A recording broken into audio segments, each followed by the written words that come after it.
বন্ধুগণ, ব্রিটিশদের হাতে মারতে না পারলেও আমাদের ভাতে মারতে হবে।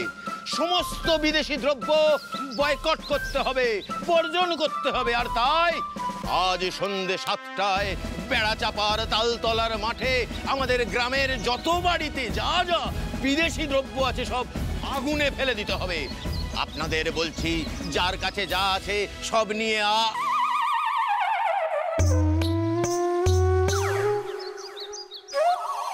ব্রিটিশ চোর! এই মশাই, কোথায় যাচ্ছেন? না না না না না, বিনা যুদ্ধে নাহি দেব সুচাগ্র মেদিনী। হে ব্রিটিশ দূত, বলো বলো, তুমি আমার কাছ থেকে কি প্রত্যাশা করো বলো। আগে আমি ওই স্কুলের মাস্টার মশাই, বলি এটা কি ওই হরিসাধন মুখুজ্জের বাড়ি? হ্যাঁ, ঠিক জায়গাতেই এসছেন, ঠিকই ধরেছেন। ঠিক আছে বাবা। আচ্ছা, আপনি কি পালা করেন? পালা করেন? না, ভালো ভালো।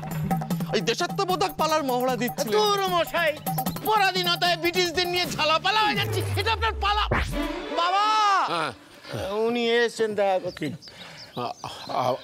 আপনি মানে আমি মানে হচ্ছে এই গ্রামে নতুন এসেছি, ওই স্কুলের নতুন মাস্টার মশাই।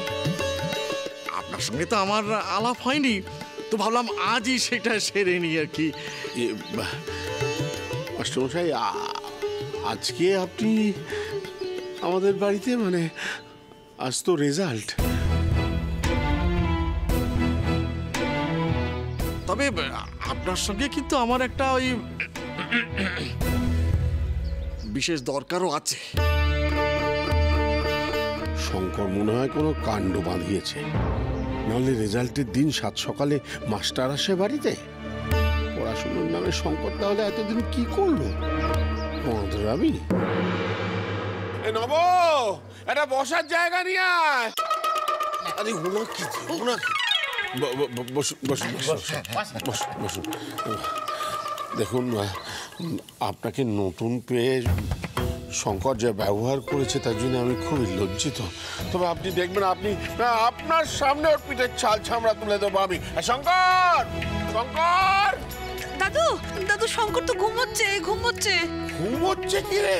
ঘুমোচ্ছে দেখে তো লোকে। এই নবা, আমার বেদ কোথায়? আমি ডাকছি, আমি ডাকছি। বাবা, বাবা কেন এমন করে বলছেন? বাবা, আমার বাবুর সঙ্গে কেমন? থামো তুমি ছোট বৌমা। লক্ষ্মী! আরে এই শঙ্কর, তাড়াতাড়ি ওঠ। ডাকলি না শঙ্করকে? ভাই তুই পালা, তুই এক্ষুনি পালিয়ে যা, বুঝলি? দাদু বেদ খুঁজছে। হ্যাঁ, বাড়িতে মাস্টার মশাই এসছে, সকাল সকাল পালা চালু হয়ে যাবে। আজ তো পরীক্ষার ফল বেরোবে, মাস্টার মশাই বাড়িতে কেন? এই শঙ্কর!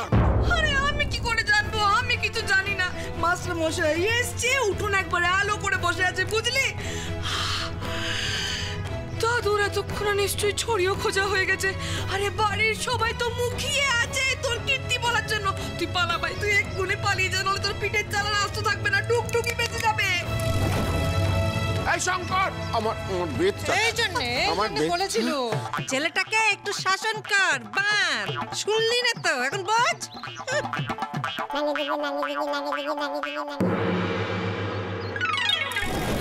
গ্রামে এসেই শুনেছি যে আপনাদের বাড়িতে নাকি ওই তেনারা থাকেন। আর এদিকে শঙ্করের যা গুণগান শুনছি, তার উপরে সে এবার পরীক্ষার খাতায় যে কাণ্ডটি ঘটিয়েছে, না না না, এটা কোনো ভুতুড়ে কাণ্ড ছাড়া হতে পারে না বলে আমার বিশ্বাস।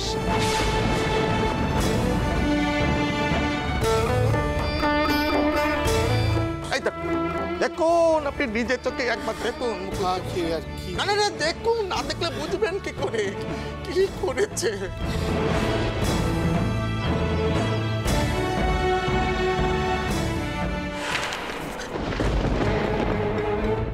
বলুন তো এটা কি করে হলো? এটা কি কাণ্ড?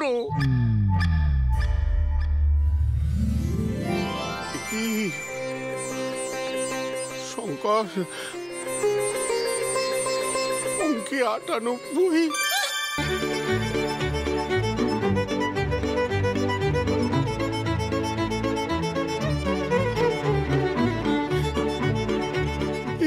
60, ইতিহাসে 90, বিজ্ঞানে 95।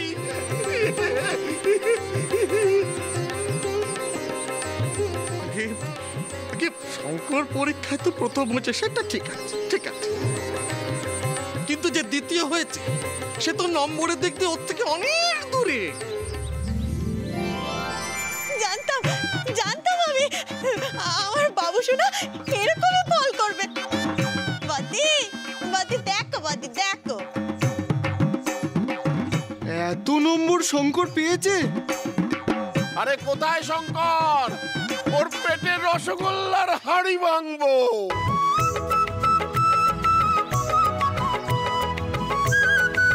শুধুটা আজ থাকলে বড় খুশি হতো।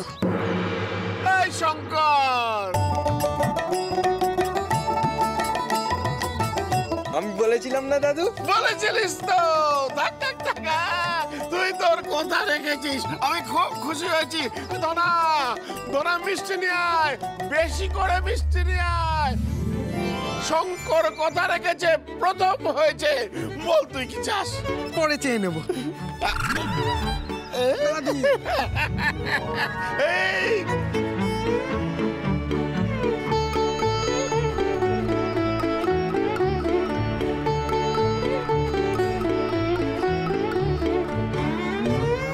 গেল কোথায় বেটা? ফটকে তো বললো নবপুত্রের বাড়িতে নাকি মাস্টার মশাই গেছেন, কিন্তু নবপুত্র তো ভালোই পড়াশোনা করেছে, তাহলে মাস্টার মশাই কেন? তার মানে নিশ্চয়ই আজকে নবপুত্র দাদুর কাছে মার খাবে।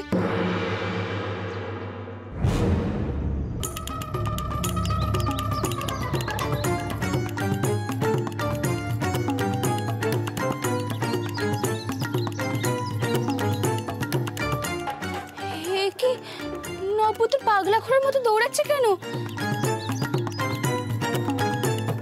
তার মানে নিশ্চয়ই দাদু পেতনি তাড়া করেছে।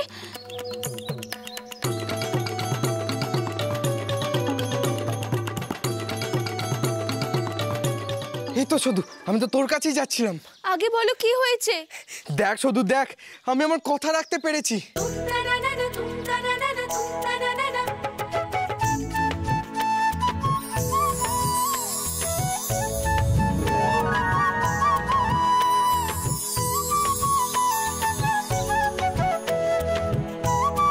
তার মানে তুমি প্রথম আছো? হ্যাঁ, শুধু এবার তুই বল, তুই পালা করবি কিনা? আমি কিন্তু আমার কথার খেলাপ করিনি, তুই আমার কথা রাখবি বল। আমি তোমার কথা রাখবো, আমি অবশ্যই পালা করব।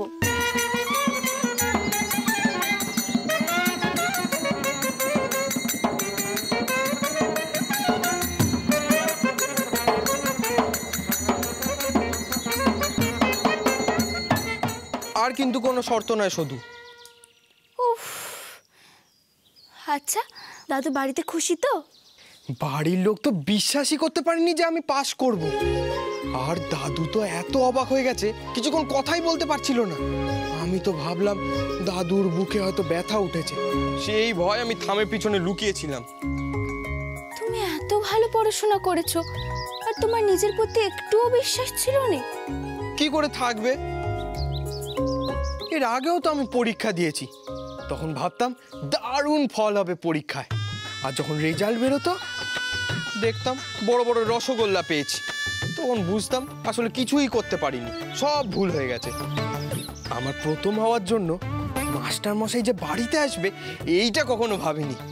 এর আগে যতবারই মাস্টার মশাই এসছে শুধু পিঠে ছাল উঠেছে, সেই জন্য একটু ঘাবড়ে গেছিলাম। তুমি কি করতে পারো সেটা তুমি নিজেই জানো নি? আচ্ছা পাকামে, তুই কি করে জানলি যে আমি পারবো? আমি পাকামি কি না, তবে শোনো, কখনো নিজের প্রতি বিশ্বাস হারাবে না। সেই কারণে দাদু বলে সবসময় নিজের প্রতি বিশ্বাস রাখা ভালো। বেশ তো, শুধু তুই এবার আমার উপরে বিশ্বাস রাখ। দেখ তোকে সংসারে আমি ফেরাবই। তুই না তোর নিজের পাঠটা এবার মুখস্থ করে নে, সন্ধেবেলায় যেন মহড়া না আটকায়। এতদিন শুনে শুনে আমার পাঠ মুখস্থ হয়ে গেছে। ওরে পাকা মেয়ে, এতদিন ধরে তুই না জানার ভান করতিস? দাঁড়া, তোর হচ্ছে। ঠিক আছে, তুই এখন বাড়ি যা, আমাকেও যেতে হবে। রেজাল্টটা দে।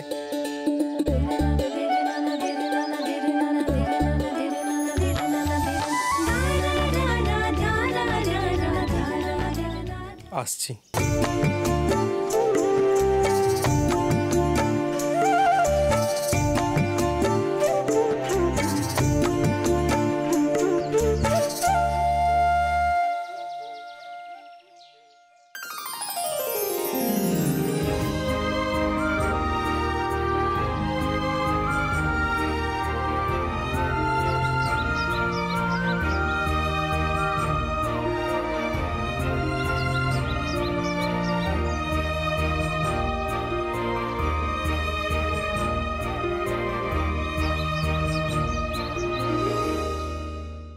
আপনার নাতি তো ফাস্টু হয়ে মিষ্টি খাওয়াবেন না? খাওয়াবো না কি, আলবাত খাওয়াবো, না শুধু সবাইকে খাওয়াবো, জমিদারি কায়দায় খাওয়াবো। হরিসাধন মুখুজ্জে বলে কথা। এই নবা, নবা রে, এই নবা, নবা, কোদাল কোথায়? কোদাল নিয়ে মাটি খুঁড়তে হবে। এই দেখো, আরে উনুন বানাতে হবে, মিষ্টি হবে, মিষ্টি হবে। শঙ্কর প্রথম হয়েছে, ময়রাকে খবর দিতে হবে বাবা। আচ্ছা শোন, হিসাব করতো যে গাঁয়ের প্রতিটি লোককে, বাচ্চা বুড়ো প্রত্যেককে 2টো করে রাজভোগ আর 2টো করে সন্দেশ যদি খাওয়াই, তাহলে মোট কতগুলো সন্দেশ আর কতগুলো রাজভোগ লাগবে? দাদু, তুমি ওইসব নিয়ে চিন্তা করো না, মিষ্টির হিসেবটা আমি করবো। হ্যাঁ না না লক্ষ্মী, তোকে আর হিসেব করতে হবে না। তুই হিসেব করলে হবে কি বলতো, গ্রামের সবাই মিষ্টি খেয়ে নেবার পরেও বাকি যা পড়ে থাকবে না, তাদের 2-4টে বিয়ে বাড়ি হয়ে যাবে। আরে দাঁড়িয়ে রইলি কেন, যা ময়রাকে খবর দে। দেরি করিস না দাদু, এই তো আমার হীরের টুকরো নাতি চলে এসে গো। বাউ সোনা, ভালো কাজ করলে আগে মাকে প্রণাম করতে হয়। আয় বাবা, আমাকে প্রণাম কর। ছেলে তো স্কুলে যাওয়ার সময় ঠিক সময় ভাত পেত নে, মা দিত নে, আর এখন ছেলে ফার্স্ট হয়েছে বলে গপ্প করছে। সত্যি ছোট বৌমা, তুমি বটে খেল দেখালে। আজকে সবু থাকলে তো মুখটা ছোট হয়ে যেত তোমার। বাবা, আপনি কিন্তু ভুল করছেন। ওর নাম মুখে আনা কিন্তু বারণ। আপনি বলেছিলেন ও নাম আর কখনো মুখে নেবেন না। ঠিক আছে, ঠিক আছে। এই শঙ্কর শোন, আমি তোকে বলেছিলাম তুই যদি পরীক্ষায় প্রথম হোস, তুই যা চাইবে আমি তাই দেবো। তুই প্রথম হয়েছিস, এবার আমি তোকে দিতে চাই। ফুটবল নিবি? না দাদু, তুমি বলবে না আমি কি নেব। কথা হয়েছিল, আমি যেটা চাইবো তুমি সেটা দেবে। ঠিক ঠিক ঠিক। দেখো একটা কথা, ওর মানে খেটে খুটে পড়াশোনা করে অনেকেই হয়তো প্রথম হতে পারে, কিন্তু ভাত না খেয়ে কানে কোন্দল নিয়ে পরীক্ষা দিয়ে প্রথম হয়েছে, তাকে তো যা চাইবে তাই দিতেই হবে। দাদু, আমি সময় মতো চেয়ে নেব। বড়দাদা। হ্যাঁ বল। তোমার সাথে কিছু কথা ছিল।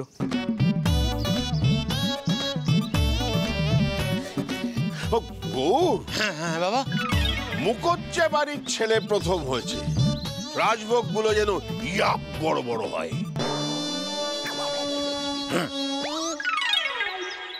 শঙ্কর, ভাগ্যিস তুই আজকে ফার্স্ট হয়েছিস। হ্যাঁ, কত মিষ্টি পাবো। খাবি তো খা, খাওয়া ছাড়া তোর আর কাজ কি? একবারও ভেবে দেখেছিস শুধু এখনো পালা করতে রাজি হয়নি, ও বাড়ি ফিরবে কি করে? হে বাবা বড়দা, হ্যাঁ এসব আবার কি কথা? আরে আমি তো মানত করেছি উপোস রেখে বগলামুখীর মন্দিরে পুজো দিতে যাব, যদি শুধু যাত্রা করে আমাদের বাড়ি ফিরে আসে। তুই তো নিশ্চিত হয়েই গেছিস শুধু পালা করার জন্য আর রাজি হবে না, তাই তো উপোস থাকার মানত করেছিস। আমি কি কিছুই বুঝি না রে লক্ষ্মী? একদম চালাকি করবি না, ভগবানের সাথে একদম চালাকি করবি না। যত করবি চালাকি, পরে বুঝবি জ্বালাকি। না না, সন্ধেবেলার আগে আমি আমার পুরো পরিকল্পনা কাউকে বলতে পারবো না। আমি তো মানতের কথাখানা জানতামই না। লক্ষ্মী দিদি, ধরে নাও তোমাকে সত্যি সত্যি একদিন উপোস করতে হবে। হ্যাঁ, কি বলছিস? ঠিকই বলছি, আমার পরিকল্পনা অনুযায়ী সবকিছু ঠিকঠাক পথে এগোচ্ছে। পর্দাদা, তোমাকে শুধু একটা কাজ করতে হবে, তাহলেই দেখো সদুকে আজকেই বাড়িতে ফিরিয়ে আনতে পারবো। দেখ ভাই শঙ্কর, আমি মানছি তুই অনেক পড়াশুনো করে অনেক কষ্ট করে প্রথম হয়েছিস, তাই বলে সাপের 7 পা দেখিস না।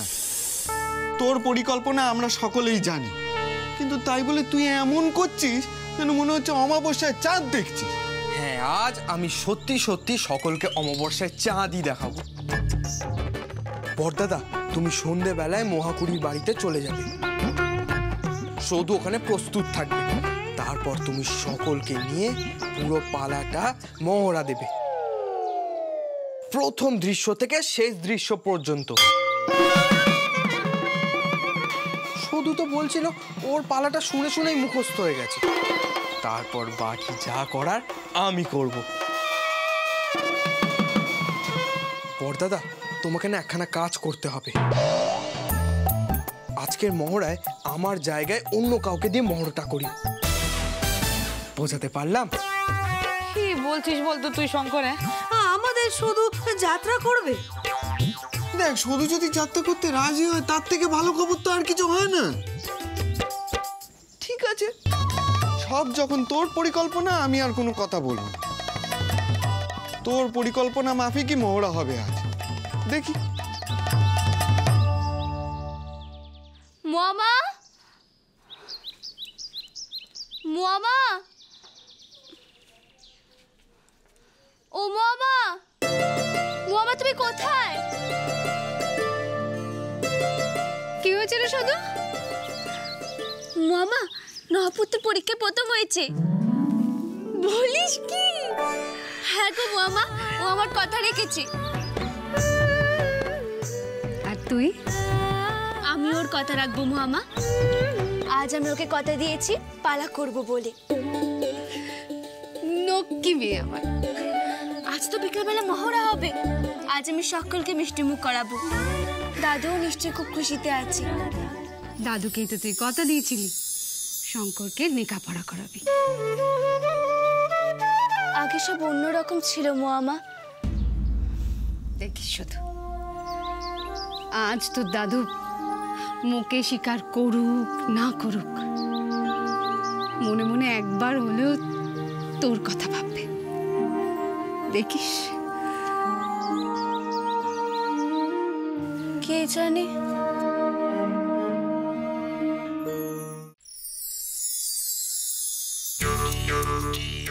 বড় মা, কত মশাকে একটু ডেকে দেবে? বাবা, ও বাবা, এই ময়না দাদারা এসেছেন, আপনাকে ডাকছেন তো।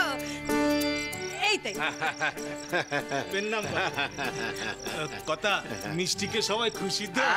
খাসা মিষ্টি হয়েছে। তো বলছেন কথা, আমাদের মজুরিটা তা তো বটেই। এই নাও, একটু বেশি করে দিয়ে দিল। আসি।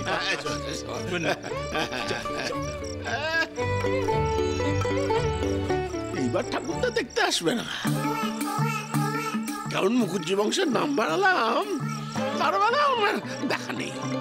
কিন্তু বাড়িতে কোন্দল হলে পরচর্চা করার জন্য উনি চলে আসবেন। আরে এখন আসুন, এসে আমার পিঠ চাপড়ে দিয়ে বলুন, সাবাস হরি, আমার নাতির মতো কাজ করেছি।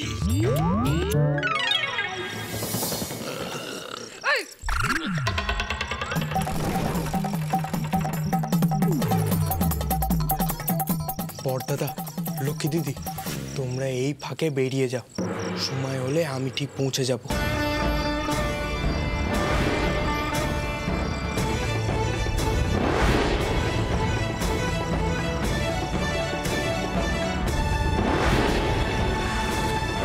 দুগ্গা দুগ্গা। আজ কিন্তু শেষ মহড়া। এরপর সবাইকে দর্শকের সামনে মঞ্চে উঠে অভিনয় করতে হবে। হ্যাঁ, সবাই তৈরি তো? হ্যাঁ, শুধু সবার মিষ্টি মুখ করিয়ে দিচ্ছে। সবাই এবার খুশি মনে অভিনয় করবে। হ্যাঁ, কেউ কিন্তু কোনো ভুল করবে না। শুধু শঙ্করের পাঠটা অন্য কেউ করবে। এই যে জামাই, মানিক চাঁদ আমার, তুমি আজকে শঙ্করের পাঠটা করবে। আচ্ছা আচ্ছা বড়দাদা, নিশ্চয়ই। শুধু তুমি তৈরি তো? হ্যাঁ। যাক, এইবার তাহলে সবাই পুরোপুরি সেজেগুজে একেবারে তৈরি হয়ে নাও। ঠিক 7টার সময় 3 নম্বর ঘন্টি বাজাবে পালোয়ান খুড়ো। হ্যাঁ হ্যাঁ, ঠিক আছে। বড়দাদা, আমি কি একটা কথা বলবো? হ্যাঁ বলো না, কোথায় অসুবিধা হচ্ছে বলো, আমি বুঝিয়ে দিচ্ছি। এরা যদি শেষ মহড়া হয় আর নপুত্র যদি মহড়াটা না দেয়, তাহলে সে কি করে মঞ্চে অভিনয় করবে? মহাদেব জানে।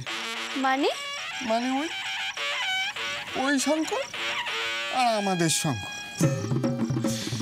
শিব শিব বলে শুরু করে দাও, শুধু শঙ্কর ধরে নেবে।